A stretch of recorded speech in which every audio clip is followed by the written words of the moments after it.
Hey YouTube, jgreen302.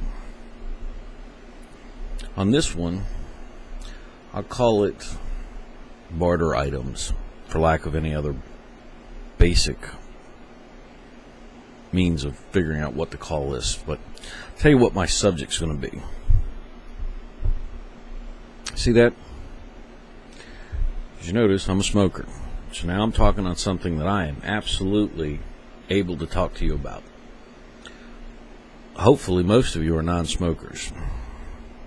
You should not be a smoker if you think you're going to deal with the shit that's coming, because this is not good.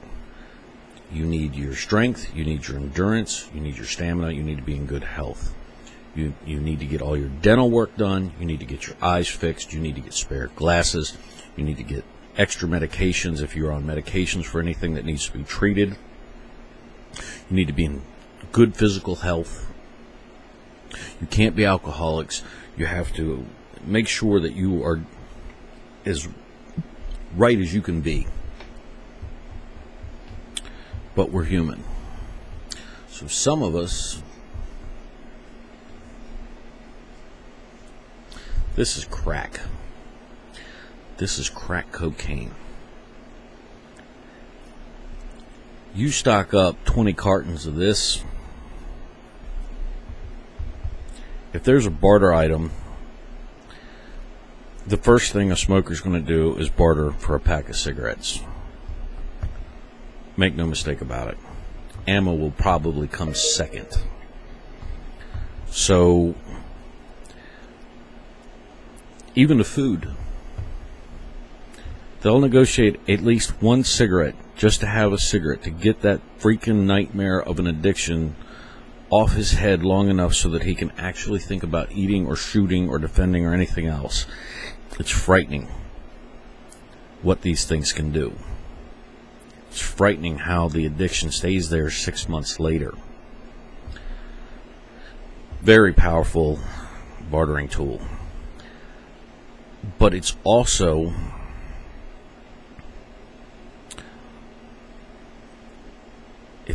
something else, because if you're out and about and there are smokers out there that haven't had a cigarette, you can use a cigarette or two, hand them out and say, listen, let's just talk for a minute. Now they've got a cigarette in their hand, they got their hands out, and they're so thankful for this cigarette. To ease that, you can now gather intel. These things will get you more information than you'd probably ever believe. And what's really funny is if you come back every 3 or 4 days and offer them another cigarette for some more information, oh my God, you get anything you want. You might want to think about this. If you're not a smoker and you've never smoked, think of this as crack cocaine. And think about what you can, think about how you can make a crack addict dance with just a little bit of crack. And the kind of leverage that you can use it for, not only to barter, but to communicate with strangers, to negotiate information, to barter favors. One pack contains 20 cigarettes. I would not recommend dispensing them in anything other than 1 or 2, period. Preferably 1 if you don't have a large supply. And always let them, insinuate that you don't have many, but you have a few more, but you only bring 1 with you or 2 with you. You don't want anybody to know that you have more, etc., etc. But the insinuation that another one could be forthcoming after that first cigarette, probably not that important. But by the end of that day, they're thinking about it. And in 3 days, they're looking. They're praying to see you come walking up. And that makes these one hell of an effective bartering tool. there are smokers out there. There are a lot of them. And these will go quickly.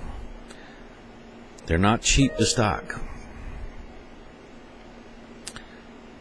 But I thought I'd just give you a little insight to the power of what one of these can provide you, and give you the insight because as a smoker, I understand it. And I can't use them for a negotiating tool because I would hoard them myself. It's not even an option on the table for me because I'll be damned if I'm going to give one away to somebody else unless the return on that value is incredibly high. Now, if I as a smoker think that, you can bet these folks will too. And I thought that might be really, really worth knowing. That's me giving back.